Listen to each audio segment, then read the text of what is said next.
Friends, have you ever felt that some people win everywhere without showing much effort? Whether it is office, business, politics, or social media, the same people move forward who not only have talent, but also understand the power game. The truth is bitter. The world is not made for innocent people, but for those who understand human mind, ego, jealousy, and ambition. If you think that just being a good person is enough, then maybe you have been ignored, underestimated, or left behind many times. But what you are going to know today can change your thinking. This is not a motivational speech.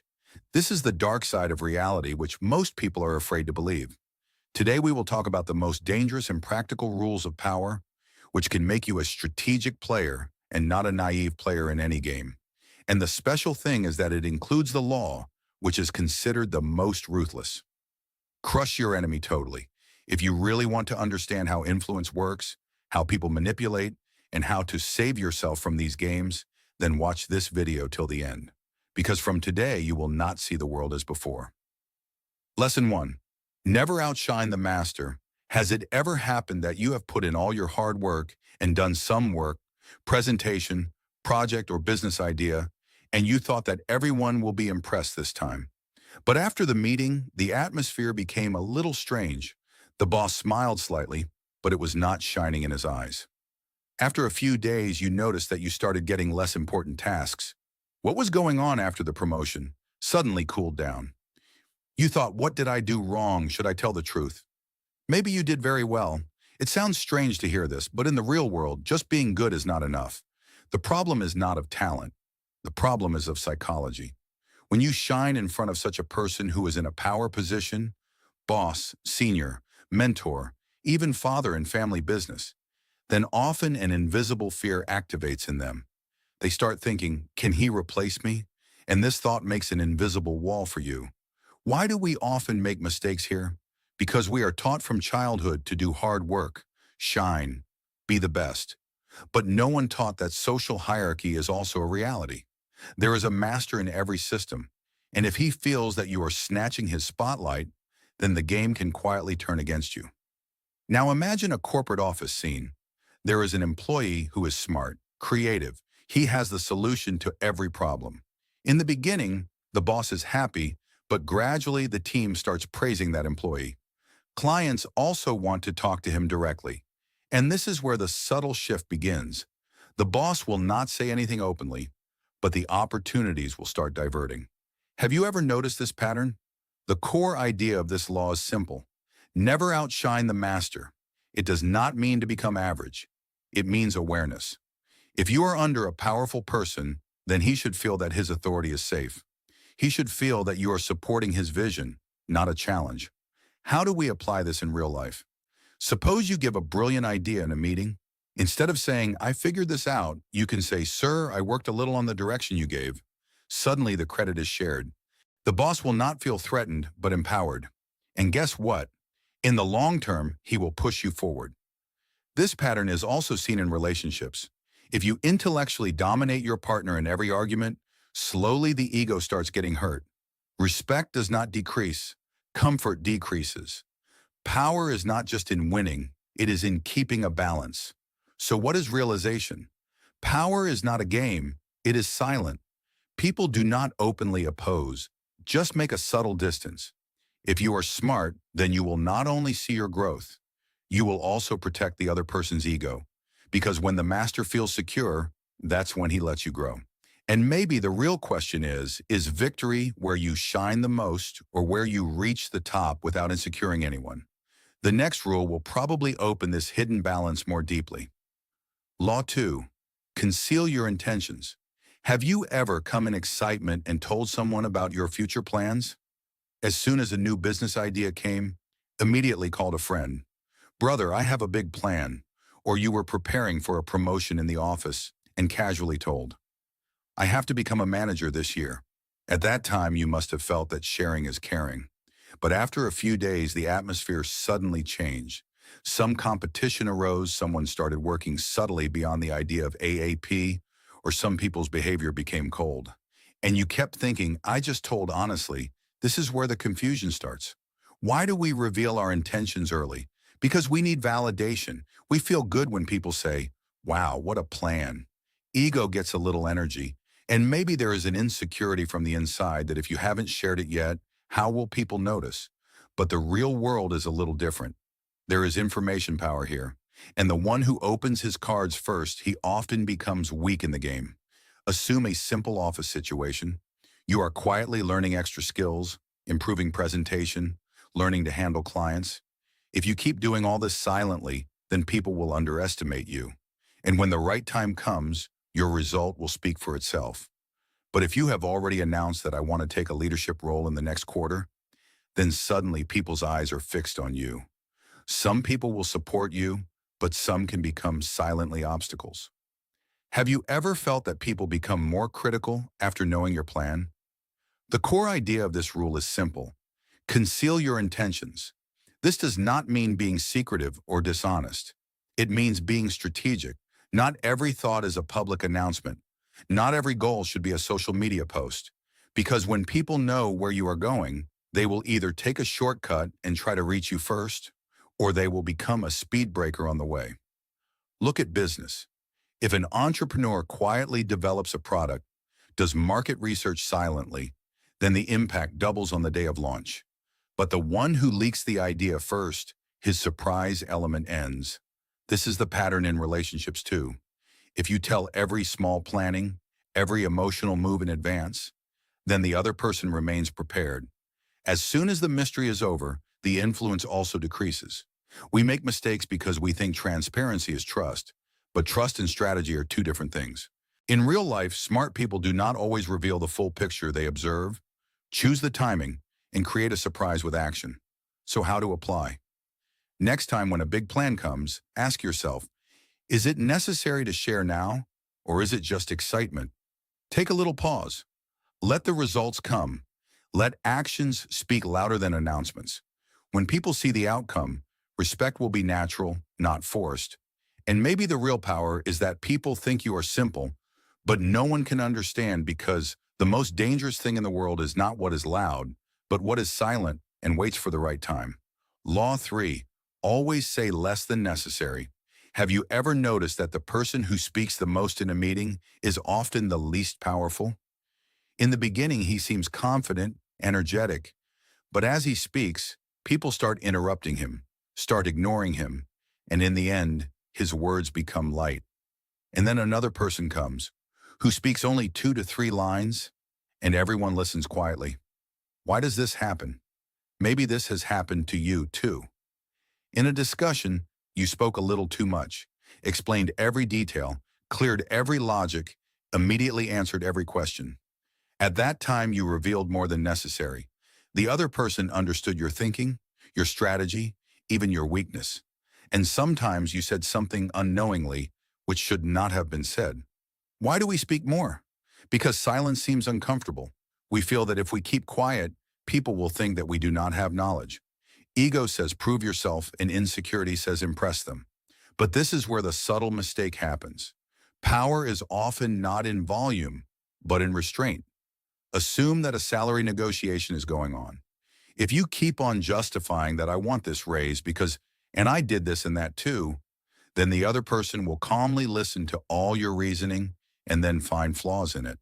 But if you give a clear, short, and confident statement that I believe this is fair, and then keep silence, then the pressure shifts to the other side. Have you ever felt that after silence, the other person starts speaking more? This is the pattern in relationships too. During an argument, if you explain every emotion, every complaint in detail, then the other person becomes defensive. But if you stop by speaking clearly, then your statement seems heavy. Silence forces the other person to listen to you. The core idea of this law is simple. Always say less than necessary. This does not mean that you become cold or arrogant. It means awareness. Full explanation is not necessary everywhere. When you speak less, people listen to you more carefully. When you do not reveal every thought, then you have control. In real life, applying this requires practice. Next time when there is a discussion, observe yourself. What are you saying? Are you trying to impress? Try this. Keep your statement clear and short, then take a pause. Confidence is hidden in that pause. Gradually, you will notice that people will interrupt you less. Your presence will seem calm. And the most interesting thing is people will not underestimate you because they will not know how much depth you have. In the end, the truth is that whatever a person says becomes predictable. And whatever a person stops before speaking, thinks, his words automatically become weighty. Maybe the real power is not in the quantity of words, but is hidden in their control. Law 4. So much depends on reputation. Guard it with your life. Have you ever thought that everyone forgets a small mistake of some people and remains connected to them till the end? Two people make the same mistake, but the image of one remains and the identity of the other changes completely. Where is the difference? Not in talent, but in reputation. Maybe it happened to you too. You worked hard for years, stayed sincere in the office, worked on time. People considered you reliable. But one day a rumor spread and suddenly your behavior changed. The trust you had earlier became shaky. You must have felt that a small crack shook the whole wall, and then you understood that it is difficult to make a name, but it is easy to spoil it. Why do we make mistakes here? Because we think reputation becomes automatic. I am good, people will understand. But the world runs on perception, not on intention. If you don't actively protect your image, someone else will define it. Have you ever noticed that people believe more on stories than on log facts? The core idea of this law is simple. Reputation is power. Your name is your invisible currency. When people think about you, the first word that comes to their mind determines your real position. Trustworthy, smart, confident, aggressive, unstable. These labels silently create or destroy opportunities. Let's say you do business.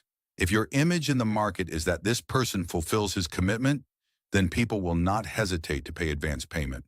But if you are labeled as unreliable even once, no matter how much you clarify, there will always be a doubt. This is the same pattern. If your image is that you are emotionally stable and loyal, then small misunderstandings get solved quickly. But if there is a history of doubt, then every small thing becomes a suspicion. Reputation silently decides future reactions. So how to apply it in real life? First of all, awareness. Every action is happening on the public stage, so small consistency matters. Reduce promises, do more. Keep away from gossip. If someone attacks your image, then don't ignore, calmly clarify. Silence is sometimes powerful, but silence on reputation attack is not always the solution. Gradually, you will understand that people buy your name before your skills. If the name is strong, then mistakes are also forgiven. Achievements also come under doubt. In the end, the truth is that there is no real luxury money in the world, but a strong reputation. Because money can be found after losing it. But once the name falls, it can take a lifetime to pick it up. And maybe this thought forces you to take the next step very carefully. Get others to do the work for you, but always take the credit. Have you ever felt that you work hard day and night, but the spotlight goes to someone else? Or vice versa, a person who does not look like he is doing a lot of work, yet the promotion, recognition, and power go to him. You keep thinking, what does he do? And this question is the beginning of this law. Maybe it happened to you too. There was a group project in college, you did research, made slides, came forward very confidently, explained everything smoothly, and became the same leader in the eyes of the teacher. There must have been irritation at that time. It must have felt unfair. But did you notice that he did less work but kept the positioning strong? Why do we make mistakes here? Because we have been taught that do-it-yourself, hard work is everything. Hard work is important, but alone hard work often becomes an execution machine. And those who learn to connect, delegate, and give direction, they become decision makers. The difference is subtle but deep. The core idea of this law is not to steal or take advantage of people. The real thing is about leverage. The wisdom is not to waste your energy. If you are running a business, if you handle every small detail yourself, it will become slow. But if you make a team, clear the roles, and manage the credit in a smart way, then the scale becomes possible. Have you seen that big leaders do not do everything themselves but make the system such that the work continues? Imagine in the office there are two employees. One holds every task himself, does overtime, solves the SAP. The other assigns smartly tasks, guides juniors, and presents them as team achievement. With time, the first employee gets stuck in the hardworking label. The second becomes a leadership material. Difference? Approach. But there is a subtle hook here. If you just want to take credit and don't give value to people, the system will break. Real power comes when people willingly want to work with you. They feel that there is growth for them too. You are in the phase of the result, but the team feels from within that they are getting respect. Balance is the key. This pattern is also seen. If you try to take every decision yourself, try to keep control, then there will be burnout. But if the responsibilities are shared and you keep the direction clear, then life becomes smooth. How to apply? First of all, observe. Are you stuck in the habit of doing everything yourself? Do you think if I don't do it, it won't be right? Start building trust. Delegate small tasks. Focus on vision. Work on presentation and positioning. Gradually, you will understand that the real power is not just in working, but in getting work done. Because when you create a system, your energy is saved, and maybe this is where the realization is hidden. Hard work makes you busy, but leverage makes you powerful. The next rule may tell how to keep this power stable. Learn to keep people dependent on you. Have you ever noticed that some people get replaced and some people cannot be replaced? Two employees work in the same office. Both are talented, but when the cost is cutting, one leaves and the other remains. Where is the difference? In skill? Maybe not. There is a difference in dependency. Maybe you have also felt that you work hard, you are honest, you are punctual, but one day you realize that the organization can run without you. That day you feel a strange emptiness. Was I just that? And from there, the question arises that we try to keep everyone happy. We say yes to every request, but gradually we become generic. We are helpful, but not indispensable, and power stays where it is needed. The core idea of this law is simple. Make people dependent on you. This does not mean to be manipulative or to keep people weak. The real meaning is that you do not want such a skill, such an understanding, such a network that connects the system with you. Have you ever seen that some people are in the center of the system? Suppose you only follow the instructions in the office, you complete the task you get. But if you start becoming a connector, people start taking advice from you. The boss will feel that you understand the context. Suddenly, AEP becomes not just an employee, but a pillar. Look at business. If you sell a product that is available everywhere, the customer will compare the price. But if you give a service that runs on personal touch and trust, the customer will come to you again and again. Relationships also have a subtle example. If you are just agreeable and agree to everything, everything will seem smooth in the beginning. But with time, your presence can become optional. But if you become a source of emotional stability, practical advice, and genuine support, people naturally come back to you. Not through dependency control, but through reliability. How to apply? What is your rare quality? Communication? Problem solving? Network? Deepen it. Go beyond the surface level skills. Understand people's needs and silently become a solution. But keep a balance. Don't be so dependent that resentment arises. Gradually, you will feel that the respect increases by itself. People will include you in decisions. Opportunities will come to you directly.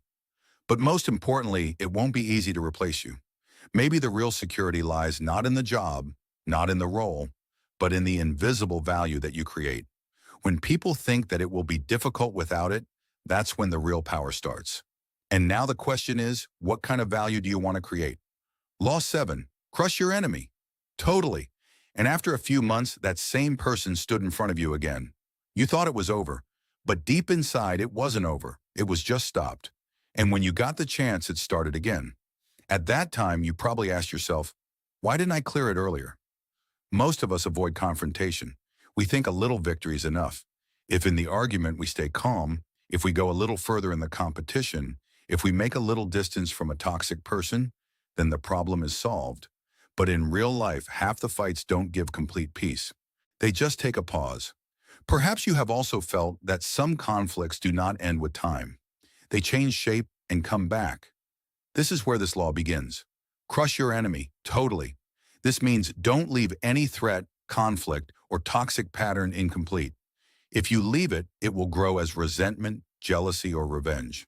Imagine, there is a colleague in the office who is insecure about your growth.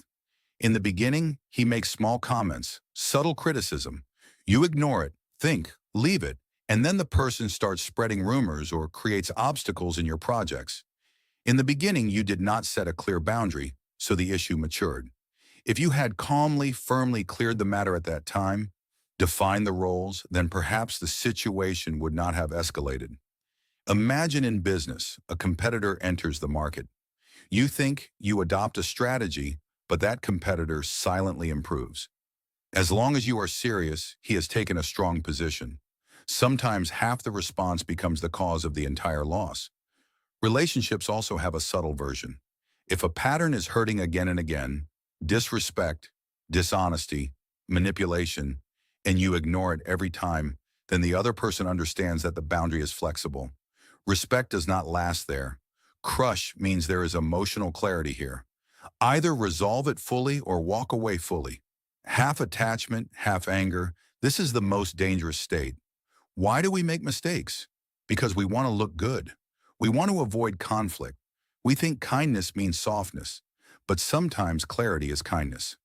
First, identify which unresolved tension in your life, which issue you will see later, calmly confront it.